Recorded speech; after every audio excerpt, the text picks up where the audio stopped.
During the Cold War, survival was never guaranteed. For a foreign intelligence officer, inside the Soviet Union, arrest, exposure, or quiet disappearance were the usual outcomes. Yet in rare cases, some agents did not vanish. They lived, they worked, they aged, and that survival itself became suspicious. The CIA agent who would later become known inside KGB files as a controlled presence did not enter the USSR illegally. He arrived with a legitimate cover, carefully constructed to withstand routine checks, but not designed for long-term deception. From the beginning, the operation relied on restraint. No rapid intelligence gathering, no early contact. The objective was endurance. For several years, the agent blended into Soviet life with remarkable discipline.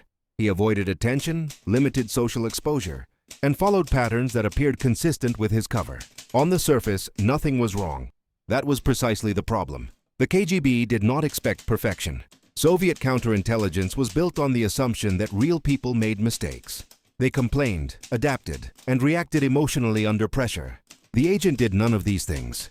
His behavior was stable to the point of predictability. To an untrained observer, this was ideal. To experienced KGB analysts, it was unnatural. Suspicion did not trigger action. It triggered observation. Rather than confronting the agent, the KGB began a long-term assessment. His correspondence was reviewed, not for content, but for rhythm. His movements were tracked, not for secrecy, but for consistency. His professional interactions were monitored, not for leaks, but for restraint. Over time, a profile emerged that did not align with any known Soviet behavioral pattern. The agent survived because he was never accused, and he was never accused because the KGB did not need proof. Probability was enough. Inside Soviet counterintelligence doctrine, there was a concept more dangerous than an exposed spy, an unconfirmed one. Arresting such an individual ended the intelligence value immediately, allowing him to remain created leverage. The KGB chose the second path. Unbeknownst to the agent, his environment began to change subtly. Access narrowed. Opportunities stalled. Informal networks dried up. Nothing dramatic happened. His life continued, but without progress. This was intentional. The KGB wanted to see how he reacted to stagnation. He reacted by waiting. Years passed. The agent remained disciplined, cautious, and silent. He did not attempt contact. He did not seek risk. He survived. And with every year of survival, the KGB became more certain of what he was hiding, not because of what he did, but because of what he refused to do. The most dangerous thing about the agent was not the information he might carry. It was the illusion of safety his presence created. As long as he remained unexposed, the CIA could believe the operation was intact. That belief was more valuable to the KGB than any confession. The agent thought he had outlasted suspicion. In reality, suspicion had outlasted him. By the time the Cold War began to change, the KGB no longer viewed him as a threat. He had become something else entirely, a silent case study in how foreign intelligence attempted to survive inside a system built on patience. The CIA agent had survived in the USSR, but survival was never the same as success. And the KGB had known that from the beginning. As the years passed, the agent's survival inside the Soviet system began to work against him. In KGB counterintelligence practice, time was not neutral. It revealed patterns no interrogation ever could. The longer the agent remained in place without incident, the clearer those patterns became.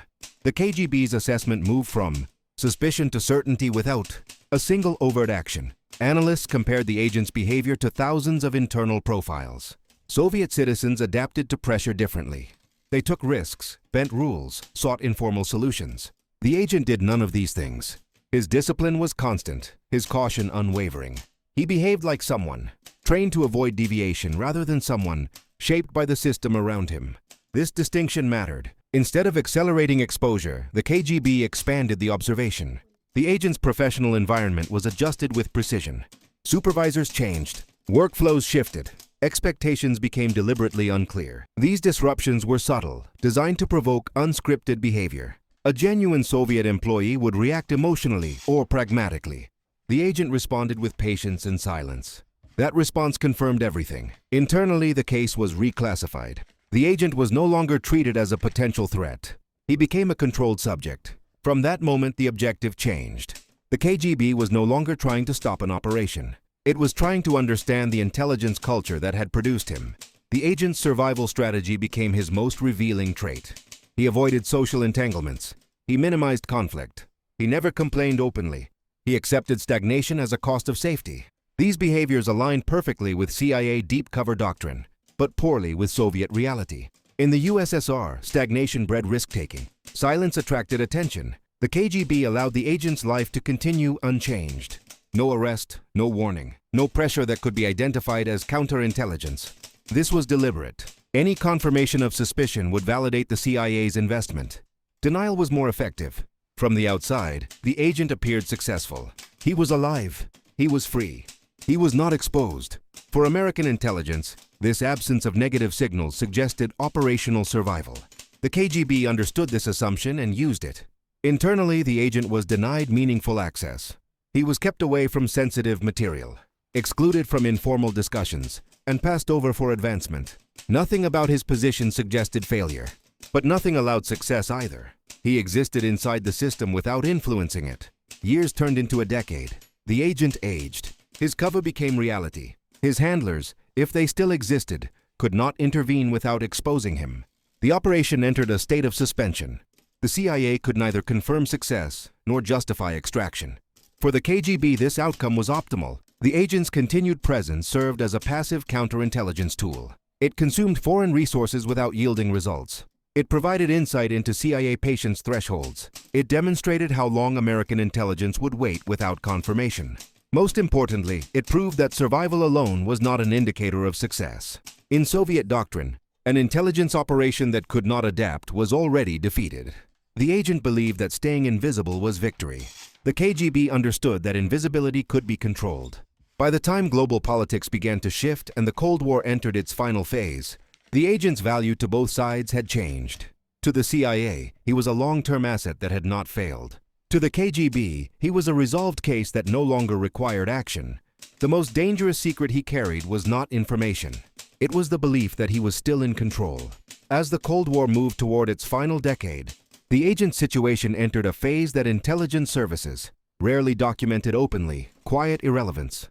He was still alive, still free, and still officially trusted. Yet his presence inside the Soviet system no longer produced consequences. For the KGB, this was not negligence. It was design.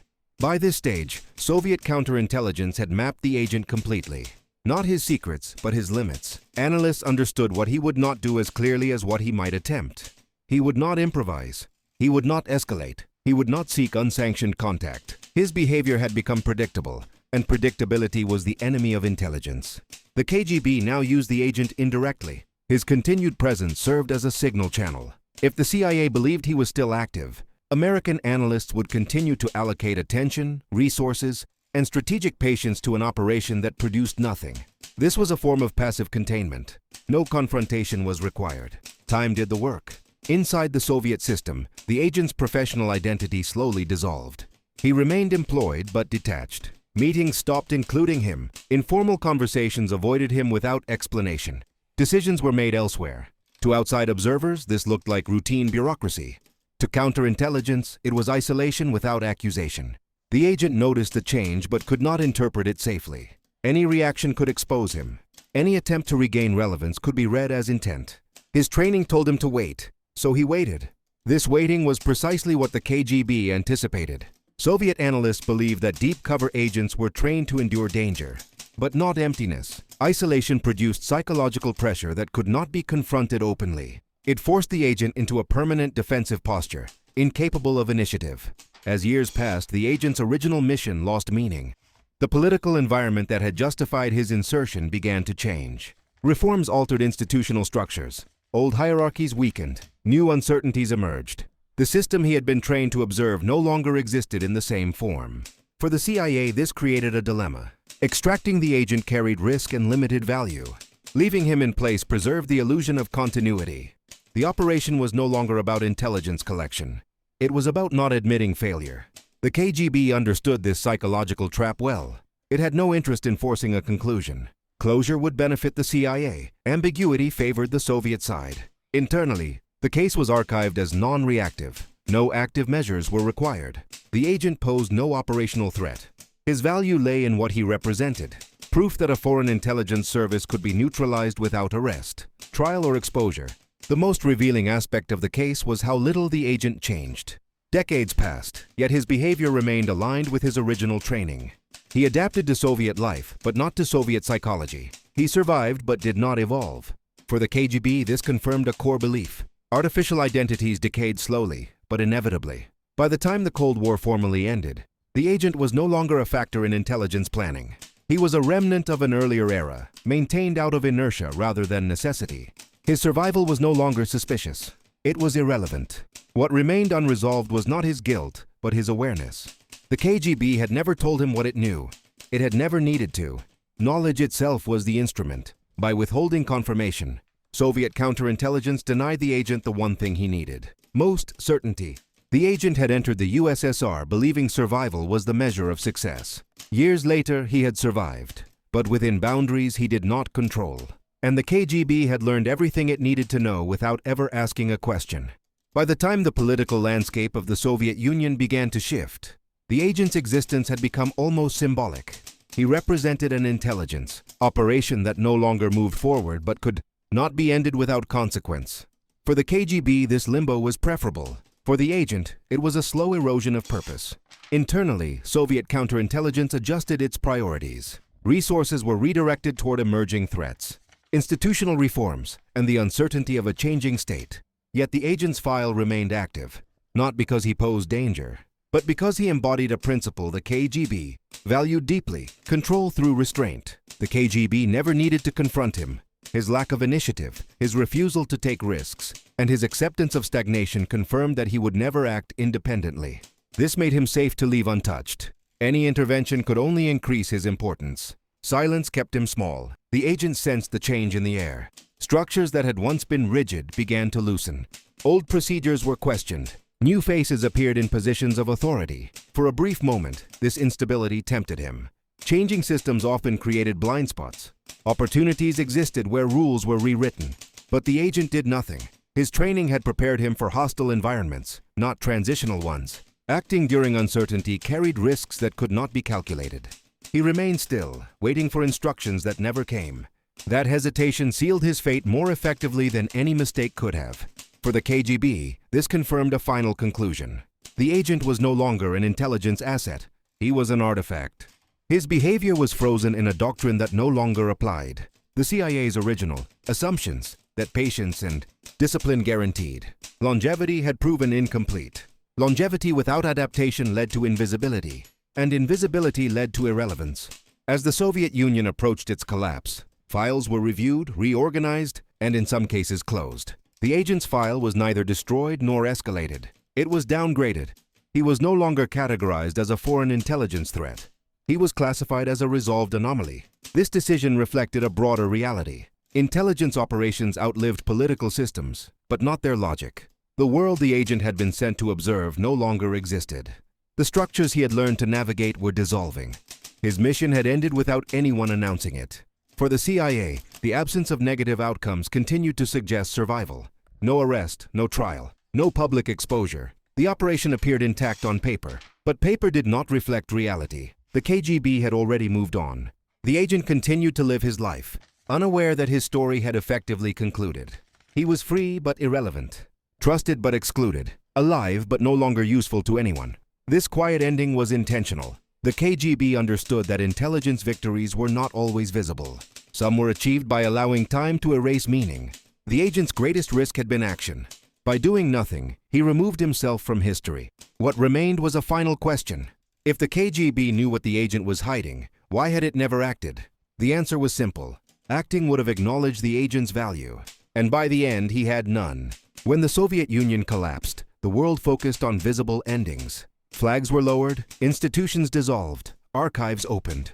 But some stories did not end with announcements. They ended with silence. The CIA agent who had survived inside the USSR was one of them. For the KGB, the fall of the system did not invalidate its conclusions. The agent had long ceased to be a threat. He had been neutralized not through exposure, but through containment. His continued survival did not represent success.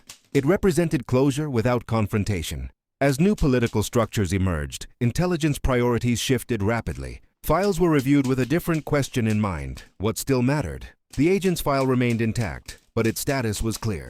No further action required, no follow-up, no legacy risk. He was no longer part of any strategic equation. The irony was complete. The agent had survived every danger his training had prepared him for. He avoided arrest. He avoided betrayal. He avoided detection in the traditional sense. Yet he had failed in a quieter way. He had been understood. The KGB had never needed his confession. It had never needed proof strong enough for a courtroom. Intelligence work did not require certainty, only confidence. By observing how the agent behaved over time, Soviet counterintelligence had learned everything it needed to know about his purpose, his limits, and his value. What the agent was hiding was never a secret to the KGB. It was a secret only to himself. From the CIA's perspective, the operation ended without resolution. No message ever arrived to confirm compromise. No extraction was ordered. The absence of failure was interpreted as endurance. In intelligence work, this assumption was common and dangerous. Survival without feedback often meant irrelevance without warning. Years later, fragments of similar cases surfaced in declassified materials. They revealed a pattern rarely discussed publicly. Not all foreign agents were arrested. Some were simply absorbed into the system, isolated, and allowed to exist until they no longer mattered. These cases left no scars on history, only footnotes. The agent lived out his life believing he had succeeded by remaining invisible. He never learned that invisibility had been granted, not earned. His greatest mistake was assuming that silence meant ignorance. The KGB had known what he was hiding from the beginning, but exposing him would have ended the lesson too early. By doing nothing, Soviet counterintelligence transformed the operation into a study of patience, discipline, and decay. In the end, there was no triumph on either side. No medals, no headlines, just a quiet conclusion shaped by time. The CIA agent survived the USSR, but survival was never the objective. Understanding was, and the KGB had achieved that long before the world changed.